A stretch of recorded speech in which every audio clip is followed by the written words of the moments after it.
হামে শিশু মৃত্যুর সংখ্যা কমছেই না। গত ২ মাসে প্রায় ৪৫০ শিশু মারা গেছে। সরকারের উদ্যোগ আছে, তবে কোনোভাবেই ঠেকানো যাচ্ছে না এই মৃত্যু। এ নিয়ে বিস্তারিত প্রতিবেদন করেছেন আমাদের স্টাফ রিপোর্টার আলামিন সাদমান। সাদমান, হামে মৃত্যু ঠেকানো যাচ্ছে না, এখন কি অবস্থায় আছে? আসলে হামের যে অবনতি, পরিস্থিতির যে অবনতি তা আসলে অব্যাহত আছে। এখন পর্যন্ত কোনো আহ, সন্তোষজনক উত্তর আসলে নেই। আজকেও আজকে নিয়ে মোটামুটি 450 ডেথ টোল ছাড়িয়ে গিয়েছে। হামের আপনি যদি হাসপাতালগুলোও দেখেন, হাসপাতালগুলোও কিন্তু পরিপূর্ণ। বাংলাদেশ শিশু হাসপাতালের কথা বলেন অথবা ডিএনসি হাসপাতালের কথা বলেন, মানে জায়গা নাই। উম, মানে খুবই বাজে অবস্থা, একদম প্রায় প্রায় ফুল। আর এবং হচ্ছে প্রতিদিনই কিন্তু 1000, 1200, 1400 এরকম, আজকে নতুন যেমন করে 1500। সংক্রমণ হচ্ছে। হ্যাঁ, আজকে যেমন 1500 সংক্রমণ হচ্ছে। তো আমার ১৫০০। 1500। তো আজকের আমার যে রিপোর্টটা, সেই রিপোর্টটা হচ্ছে আর কি, আমরা আসলে একটা কেস স্টাডি, সবার প্রথমে একটা কেস স্টাডি দিয়ে শুরু করেছি। সেটা আসলে পটুয়াখালীর পটুয়াখালীর এক প্যারেন্ট যে যে তার বাচ্চাকে নিয়ে পটুয়াখালীর একদম প্রত্যন্ত এক গ্রাম থেকে এক এসছে। গ্রাম থেকে এসেছেন। তিনি 6টা হাসপাতাল ঘুরে এখন সংক্রামক ব্যাধিতে অবস্থান করছে। সেই জার্নিতে রাত 12টা বাজেও হাসপাতালের করিডোরে অপেক্ষা করেছেন, রাত 2টা বাজেও সিএনজির জন্য অপেক্ষা করেছেন আরেক হাসপাতালে যাবেন দেখে। আসলে স্বাস্থ্য ব্যবস্থার কথা যদি আমরা বলি, তাহলে মানে এইটা হচ্ছে যে একটা মানুষের মানে আমরা দেখছি যত মানুষ মারা গেছে এবং প্রতিনিয়ত আক্রান্ত হচ্ছে। তো এইটা হচ্ছে একটা মাত্র কেস স্টাডি বলে দিচ্ছে যে আসলে টোটাল চিত্রটা কি, চিত্রটা কি। মানে সেই পটুয়াখালী থেকে আসার পর কি কি করলো একটু শুনি। সে প্রথমে আর কি পটুয়াখালীতে যখন ডাক্তার দেখাতে যায়, তখন আসলে ডাক্তার শনাক্ত করতে পারে না। তো আসলে আমাদের লোকাল হেলথ কেয়ার সিস্টেমের যে ইনফ্রাস্ট্রাকচারের যে হুম হুম দুর্বলতা, সেটা হুম কিন্তু ওইখানেই প্রতীয়মান হয়ে যায়। তখন যখন সে আসলে বুঝতে পারলো, সে বাবা হিসেবে বুঝতে পারলো যে আসলে না, হাম হচ্ছে, কারণ আশেপাশে দেখছে। তো যখন সে বুঝতে পারলো হাম হচ্ছে, তখন সে নিজে নিজেই ভাবলো যে আসলে এখানে আর না, আমি ঢাকায় নিয়ে যাই, বাচ্চাটাকে তো বাঁচাতে হবে। এখানে তো ডাক্তার আমার বাচ্চার হার্ম হচ্ছে কিনা বা কি অবস্থা, ওইটাই ডিটেক্ট ঠিক হুম মতো হুম করতে হুম পারছেন না। তো যখন সে পটুয়াখালী থেকে ঢাকায় আসলো, ঢাকায় সবার প্রথমে স্বাভাবিকভাবেই ঢাকা শিশু হাসপাতালে আসলো। ঢাকা শিশু হাসপাতালে যখন গেল, তখন দেখলো আসলে কোনো বেড ফাঁকা নেই, ভর্তি করতে পারতেছে না। তো সেখান থেকে সে কি করবে, সেখান থেকে বললো যে সোহরাওয়ার্দী হাসপাতালে এখন মানে একটু খালি আছে শুনেছি, সোহরাওয়ার্দী হাসপাতাল রেফার করছে। যদিও জিএস থেকে করা নির্দেশনা আছে রেফার না করার। এখন বেড খালি নেই আপনার, তো হুম হুম হুম রোগীর মানে স্বাস্থ্যসেবাটা তো নিশ্চিত করতে হবে, এখন কি আর করার। হুম হুম তো যখন সোহরাওয়ার্দীতে গেল, তখন সে আমাকে বললো যে সোহরাওয়ার্দীতে গিয়ে আমি এখানে দৌড়াই, ওখানে দৌড়াই, আমি আসলে কোনো উত্তর পাচ্ছিলাম না।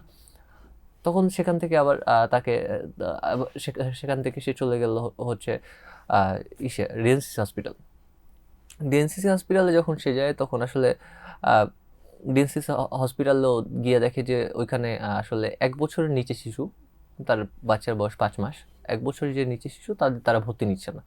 তখন সেখানেও কিন্তু তার রাত 12টা বাজে হুম হুম হুম হুম দাঁড়িয়ে থাকতে হয়, অপেক্ষা করতে হয়। মানে এটা কি ধরনের একটা টেনশনের ব্যাপার, এটা আসলে তো মানে বলে বোঝানো যাবে না। হুম হুম হুম হুম সেখান থেকে সে আবার সংক্রামক ব্যাধিতে আসে পরের দিন সকালবেলা, মানে পুরো সারা রাত কিন্তু তার একটা অনিশ্চয়তা কেটেছে। হুম হুম হুম তারপর যখন সংক্রামক ব্যাধিতে আসে, এখন সে 5 দিন ব্যাপী সংক্রামক ব্যাধিতে আর কি বাচ্চা নিয়ে অবস্থান করছেন। এবং তিনি বলছেন যে এখন বাচ্চাটার অবস্থা কিছুটা ভালো আগের তুলনায়। এবং তিনি আমাকে মানে বলেছিলেন যে আসলে মাঝখানে আমি এবং আমার ওয়াইফ এত ভয় পেয়ে গিয়েছিলাম যে রাত 12টা বাজে, রাত 2টা বাজে আমি হাসপাতালের করিডোরেই জাস্ট ঘুরছি।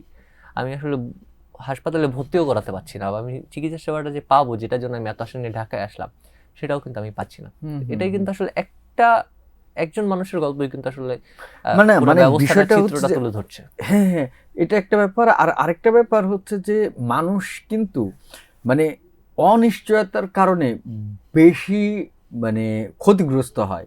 কারণ হচ্ছে ধরেন যে আমরা কোভিডের সময় যেটা দেখেছি সেটা হচ্ছে যে মানুষ খুবই আতঙ্কিত হয়ে পড়েছিল। আতঙ্কিত হয়ে পড়ার প্রধান কারণ ছিল যে সে ট্রিটমেন্ট করতে কোথায় যাবে। জানতো না যে ট্রিটমেন্টটা ওখানে সব জায়গায় ফিল আপ, সব জায়গায় মানুষ মানে ভর্তি, খবরে এখানে সেখানে জানা যাচ্ছে যে সব জায়গায় ভর্তি। ওতে আতঙ্কিত হয়ে যায় যে আমি যে আমার যদি কোভিড হয়ও সেক্ষেত্রে আমি চিকিৎসাটা ঠিক পাবো কিনা। তাহলে এখন তো এই যে হামের শিশু যারা হাম আক্রান্ত হচ্ছেন তাদের অভিভাবকদের একই অবস্থা। হ্যাঁ, আসলে এটা তো বাংলাদেশের স্বাস্থ্য ব্যবস্থার কথা তো আসলে মানে এই দুর্বলতা তো স্পষ্ট। এই দুর্বলতা আপনি হচ্ছে যে কোনো দিন যে কোনো সময় আপনি যে কোনো বাংলাদেশে যে কোনো সরকারি হাসপাতালে আপনি গেলে আসলে দেখতে পারবেন যে আসলে আপনাকে আলাদা করে কোনো স্ট্যাটিস্টিক্স দিয়ে বলা লাগবে না, আপনাকে আলাদা করে কোনো বিশেষজ্ঞের কথা বলা লাগবে না। আপনি জাস্ট একটা হাসপাতাল ভিজিটে গেলে আসলে বাংলাদেশের যে স্বাস্থ্য ব্যবস্থা, বিশেষ করে সরকারি স্বাস্থ্য ব্যবস্থা, সেখানে আপনি গেলেই দেখতে পারবেন যে দুর্বলতা।